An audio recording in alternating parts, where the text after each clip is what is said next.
Hi friends, welcome to my channel super trader Lakshya. यहाँ पे बात करूंगा किस तरीके से प्लान कर सकते हैं कल के दिन। लेकिन उससे पहले अगर आप चैनल पे नए हैं तो सब्सक्राइब करिए, वीडियो अच्छा लगे तो लाइक करिए, शेयर करिए। और इस वीडियो के पिंड कमेंट को चेक कर लीजिएगा, वहां हमारे सारे social media even Telegram channel को ज्वाइन करने का लिंक है। बहुत सारे बॉट और फेक चैनल्स हैं, तो उनसे सावधान। और सिर्फ लिंक आपको पिंड कमेंट और डिस्क्रिप्शन में मिल जाएगा। और अगर आपको हमारा काम अच्छा लगता है तो आप हमारे डिस्क्रिप्शन में जो डीमैट अकाउंट के लिंक्स हैं उससे डीमैट अकाउंट भी खोल सकते हैं। अब यहाँ पे पॉइंट है कि किस तरीके से आप प्लान कर सकते हैं कल के दिन। तो यहाँ पे सबसे इंपॉर्टेंट चीज है कि निफ्टी बैंक निफ्टी में क्या सेटअप है राइट नाउ। अगर आप देखें तो मार्केट टाइम बिता रहा है, लेकिन मार्केट टाइम लोअर एरिया में बिता रहा है और एक ट्रेंड बनाने की कोशिश कर रहा है। और अगर वो ट्रेंड टूटा तो अगर आप यहाँ पे देखेंगे तो एक ट्रेंड ये बन रहा है। ठीक है, ये निफ्टी 50 है, ऊपर जाने की कोशिश है, लेकिन आपको पता है कि जब गिरने के बाद ये एक बियरिश फ्लैग पैटर्न है जो कि नीचे की तरफ ब्रेकडाउन होने के चांसेस ज्यादा होते हैं। तो किसी भी केस में 14,250 का एरिया टूटेगा तो हम नीचे की तरफ बड़ी तेजी से जाएंगे और नीचे का लेवल 15,400 का खुल जाएगा। तो सबसे पहले मैंने निफ्टी से इसलिए शुरू किया है क्योंकि निफ्टी ही आपको आगे का पूरा साइन देगा। दूसरी इंपॉर्टेंट चीज ये है कि हर बार जब बाउंस आता था तो हम ये जो 50 डे मूविंग एवरेज है और 20 है, 50 के भी काफी ऊपर जाते थे और एक ट्रेंड लाइन फॉलो कर रहे थे। इस बार हम बहुत नीचे से ही लौट रहे हैं और ये फाइनल फॉल के टाइम पे होता है, कई बार होता है। अब जरूरी नहीं है कि ये वही फॉल हो, लेकिन अगर आपका एक लेवल जो इंपॉर्टेंट है वो 16,250 है, अगर वो टूटता है तो हम नीचे की तरफ बहुत तेजी से जा सकते हैं। तो पहली चीज निफ्टी 50 के बारे में हो गई, लेकिन उसके बाद हम जाते हैं, पहले ग्लोबल पिक्चर देखते हैं। तो ग्लोबली आप देखेंगे सब कुछ लाल है, 1 to 2% डाउन है ग्लोबल मार्केट्स। और ये ग्लोबल मार्केट्स डाउन है, लेकिन बीच में रिकवरी आ रही थी, उसके बाद भी हमारा मार्केट बाउंस नहीं कर पा रहा था। तो हमारा मार्केट कुछ ज्यादा ही कमजोर है। कल आरबीआई की पॉलिसी है, रेट हाइक होने के बहुत ज्यादा चांसेस हैं।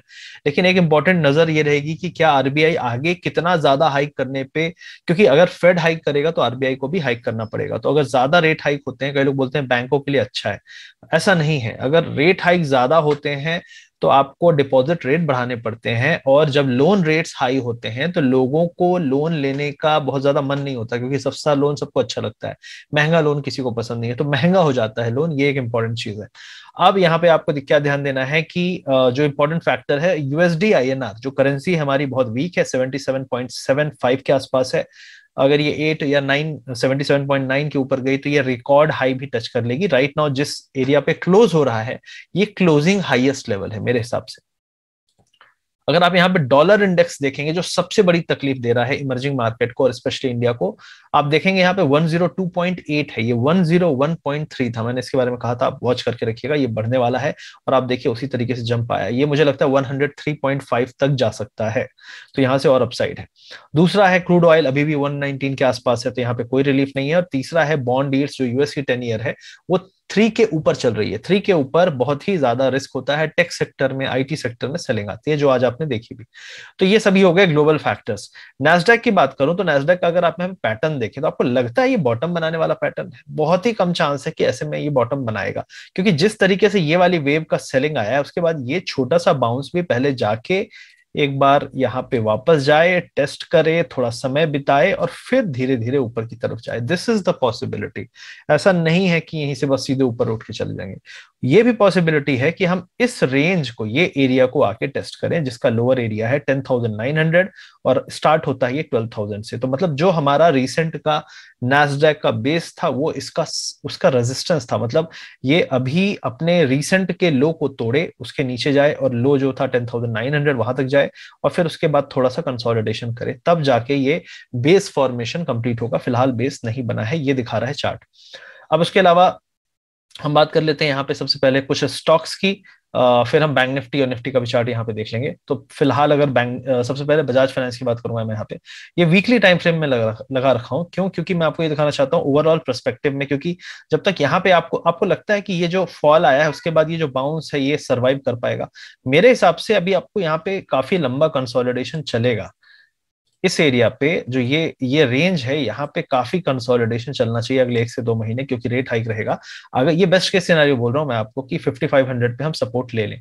अगर ये फेल हुआ किसी भी तरीके से, देखिए आपने एक बहुत इंपॉर्टेंट ट्रेंड लाइन जो ये चल रही थी, इसको आपने बहुत दिन तक होल्ड किया।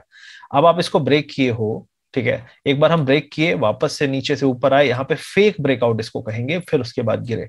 तो एक बार टेस्टिंग हो चुकी है, अब ये सपोर्ट किसी काम का नहीं है। अब इंपॉर्टेंट सपोर्ट कहाँ पे था, एक ये एरिया इंपॉर्टेंट सपोर्ट था जिसको हम मान सकते हैं, या फिर इस ब्रेकआउट को। तो इस ब्रेकआउट जोन पे तो हम करंटली घूम रहे हैं। अगर हम यहाँ से गिरे तो हम इस एरिया तक आ सकते हैं, जो कि आपका है कम से कम 4500। तो 4500 भी जा सकता है अगर हमने 5500 का लेवल तोड़ा। ये है बजाज फाइनेंस का हाल। अगला स्टॉक देख लेते हैं यहाँ पे विप्रो। विप्रो फिलहाल अभी भी अपने जो कंसोलिडेशन जोन है उसके पास नहीं पहुंचा है। उसका कंसोलिडेशन जोन ये है, अभी हम उसमें एंटर भी नहीं किए हैं। तो एंटर करके यहाँ पे समय बिताएंगे। कुछ तो समय बिताओ गुजरात में, कहते थे ना एक ऐड में, तो कुछ तो समय बिताओ इस एरिया में, फिर तो बेस बनेगा। तो आप देखो, ये होता है पागलपंती, ये होता है पागलपंती का उतरना। जैसे चढ़े थे खजूर में वैसे ही उतरे, अटक गए एक्चुअली। तो अब ये एरिया में जब ऐसा कंसोलिडेशन होगा उसके बाद ही आपको यहाँ पे बेस बनता हुआ दिखेगा, और फिर आपकी एक रैली जो होगी वो इस एरिया तक पहले जाएगी। ठीक है, जब आप यहाँ पे लोगे तो आपका जो एक्सपेक्टेशन होना चाहिए टारगेट का, वो ये वाला एरिया होना चाहिए। आप कह सकते हो 550 से लेके 600 के बीच में कहीं पे जाके यहाँ पे धीरे धीरे आप निकल सकते हो। फिर उसके बाद कंसोलिडेट करेगा, फिर थोड़ा डिप मारेगा। एक ये मैं बता रहा हूँ आपको कि जब हम बाय करते हैं तो हमें कहाँ तक की एक्सपेक्टेशन रखनी चाहिए, पहले झटके में कितना मिलेगा, फिर कंसोलिडेट करेगा। क्योंकि हम लोग कई बार यहाँ नहीं निकलते हैं और फिर यहाँ पे कहीं पे वापस से अपने कॉस्ट के पास निकल जाते हैं डर के मारे। आईसीआईसी बैंक की बात करूंगा तो ये एक बहुत ही बेस्ट केस सिनेरियो दिखा रहा है, क्योंकि बैंकिंग में अभी तक जो पिटाई हुई है वो मेरे हिसाब से काफी नहीं है। बैंक्स एक बार तो इस एरिया तक वापस से आएगा, 687 तक आएगा। तो मुझे लगता है एक बार ये टेस्टिंग हो जाए यहाँ तक आने की, वापस से हम इसको टेस्ट करें। आप देख सकते हैं लगातार लोअर हाइज बना रहा है। तो अब लोअर लो यहाँ पे आप इसको थोड़ा सा पैनिक लो कह सकते हो, लेकिन वापस से हमने रिटेस्ट किया है। लेकिन अगर लो इतनी तेजी से काफी नीचे से ही घूम रहे हैं हम, तो वापस से इस लो को तोड़ने के चांस ज्यादा है। तो हम वापस से एक पॉसिबिलिटी है कि हम 680 687 एरिया तक आए आईसीआईसी बैंक में। अब बात कर लेते हैं अपने निफ्टी की। अब निफ्टी में यहाँ पे क्या इंपॉर्टेंट लेवल है, सबसे इंपॉर्टेंट लेवल है आपका 16,230, जो मैंने वहां भी कहा।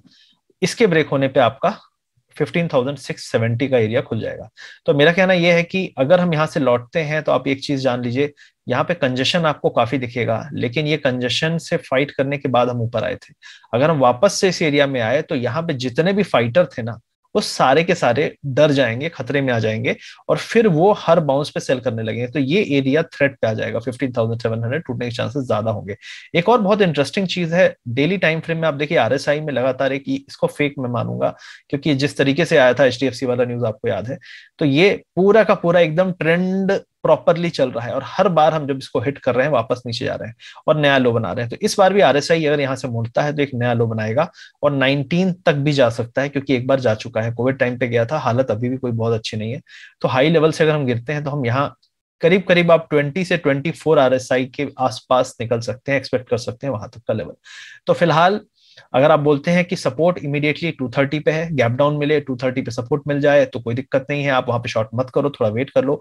230 200 का एरिया टूट जाए उसके बाद आप एक कन्विंसिंग शॉर्ट ले सकते हो, ये एक अच्छी चीज है। तो उसके नीचे क्योंकि आपको काफी जगह यहाँ पे शॉर्ट करने की मिलेगी, पैसे भी यहाँ पे बनेंगे। बैंक निफ्टी की बात करें हम तो यहाँ पे लॉन्ग टर्म एक ट्रेंड लाइन मैंने ड्रॉ करी थी, ये दो देख सकते हैं यहाँ पे काफी सारे सपोर्ट्स थे। अब यहाँ पे रेजिस्टेंस था, लेकिन इस बार हम पीछे से जल्दी लौट रहे हैं, 36,700 भी नहीं गए। अब अगर हम यहाँ से लौटते हैं तो इमीडिएट जो टारगेट है वो 33,300 का है। तो ये वीकली टाइम फ्रेम मैंने लगाया, तो 33,300 तक का टारगेट है, ये एक दो हफ्ते का है। अब हम बात करें यहाँ पे डेली टाइम फ्रेम में, तो डेली टाइम फ्रेम में आप देख सकते हैं यहाँ पे कम से कम 1 से 2 दिन में हम पहुंच सकते हैं 33,400 500 के आसपास। तो ये एक चीज आपको यहाँ पे ध्यान देनी है। अगर हम यहाँ से, मैं बताता हूं आपको, 35,700 के ऊपर निकलते हैं, मेरे हिसाब से 36,000 ही कहना सेफ रहेगा, क्योंकि यहाँ पे काफी सेलर हैं। तो 36,000 के ऊपर ही एक अच्छी रैली आपको मिलेगी। हम मोस्ट प्रॉब्ली इस एरिया 36,600 और इस गैप को फिल करने 37,300 तक जा सकते हैं। तो लॉन्ग करना है आपको, बुलिश होना है तो 36,000 के ऊपर ही होइएगा। अगर आपको एग्रेसिव शॉर्ट करना है तो आपको 34,700 के नीचे, अगर मार्केट में माहौल बिगड़ता हुआ दिखे तो आपको काफी नीचे तक यहाँ पे जगह है जो आपको आ सकती है, टाइम लग सकता है यहाँ पे। सेल द बाउंस ज्यादा अच्छी स्ट्रैटेजी होगी, कैरी करके आपको शायद पैसा इतना ना बने, क्योंकि जो पैनिक वाला सेल आएगा वो आएगा 33,300 के नीचे। एक बार हम इस एरिया को तोड़ते हैं तो इसके नीचे की जो जर्नी है कहां तक की, 30,000 तक की, ये आपको बड़ी तेजी से आएगी 3-4 दिन में। बहुत पैनिक के साथ कैंडल बनेंगे, ये पॉसिबिलिटी है। यहाँ भी आप देख सकते हैं लगातार आरएसआई ने जो लास्ट लो बनाया था वो 27 का बनाया था। हम इस बार ऊपर से ही जल्दी मुड़ रहे हैं, तो मोस्ट प्रॉब्ली इस एरिया को तोड़ने की कोशिश कर सकते हैं, और जब तोड़ेंगे तो ये लो तो टूटेगा, 33,000 का लो तो टूटना चाहिए। तो ये सभी पॉसिबिलिटीज हैं। आई होप आपको वीडियो अच्छा लगा होगा। यहाँ पे यूएस मार्केट भी देख लेते हैं, फिलहाल तो डाउन ही है, इसमें कोई रिकवरी के चांस है नहीं। और निफ्टी बैंक निफ्टी का मैंने आपको बता ही दिया है। तो ये फिलहाल हालचाल है मार्केट का। मैं चार्ट लेके रेगुलरली नहीं आ पाऊंगा, मजबूरी है, ऐसी सिचुएशन है। तो प्लीज बियर विथ मी, जो मैं वीडियो बनाता हूँ उसमें मैं सारे लेवल्स दे देता हूँ। चार्ट्स मैं नहीं खोल सकता, लेकिन आप तो खोल ही सकते हो ना। बीन बैग में कंबल में लेट के वीडियो देख के ही सब कुछ समझने की जरूरत नहीं। थोड़ी मेहनत करोगे ना तो मेहनत डालने की आदत बनेगी, जो कि एक ट्रेडर में होनी चाहिए। आई होप आपको वीडियो अच्छा लगा होगा। सब्सक्राइब कर दीजिएगा, लाइक कर दीजिएगा, और इसको दोस्तों तक शेयर कर दीजिएगा। ये सारे मैक्रो पर्सपेक्टिव, माइक्रो पर्सपेक्टिव दोनों मैंने दे दिए हैं, जो आपको अगले 2-4 दिन से लेकर 10 दिन तक में काम आने वाले हैं। कल आरबीआई की पॉलिसी है, अगर आरबीआई की पॉलिसी में रेट हाइक 0.4 बीपीएस से ज्यादा होता है, 0.5 हो जाता है, 0.5 ही होगा मोस्ट प्रॉब्ली, अगर ज्यादा भी होगा तो वो थोड़ा सा निगेटिव लिया जाएगा। 0.4 होता है तो प्राइस्ड इन है, लेकिन वो भी कमेंट्री वहां पे इंपॉर्टेंट है कि क्या आरबीआई भी बहुत ज्यादा फोकस्ड है, just like Fed, about rates, कि भाई कम करने हैं अब बहुत, क्योंकि ग्लोबल अगर अटेंशन इतना ज्यादा है तो आरबीआई नहीं बोल सकता नहीं हम तो ऐसे ही देखते रहेंगे। अगर उन्हें अच्छे शब्द, प्रॉमिसिंग शब्द बोलने हैं, क्योंकि एफआईआई की सेलिंग सिर्फ इसलिए है क्योंकि उन्हें कमिटमेंट नहीं दिख रहा है कि यहाँ पे रेगुलेटर की तरफ से कोई कमिटमेंट है आरबीआई की तरफ से कि हम सब कुछ ठीक कर लेंगे। तो उन्हें लगता है कि यहाँ पे मेस में है, क्योंकि श्रीलंका और पाकिस्तान की जो हालत है इकोनॉमिकली, वो पहले ऐसी नहीं थी, धीरे धीरे बिगड़ी। और हो सकता है एफआईआई वो नजर देखते होंगे। देखो, पॉपुलेशन होने से मेस भी ज्यादा हो सकता है अगर हम सही से प्रॉपरली काम ना करें। तो मुझे ऐसा लगता है इन्फ्लेशन बहुत हाई है और ये एक बड़ा इशू है, तो आरबीआई फोकस करेगा एक कॉन्फिडेंस जीतने के लिए ग्लोबल इन्वेस्टर्स का, और इसलिए रेट हाइक आपको उम्मीद से ज्यादा भी हो सकता है, और कमेंट्री जो है वो काफी हॉकिश हो सकती है, क्योंकि फेड की कमेंट्री हॉकिश है। बस यही कहना था। Thank you very much guys, see you soon, take care.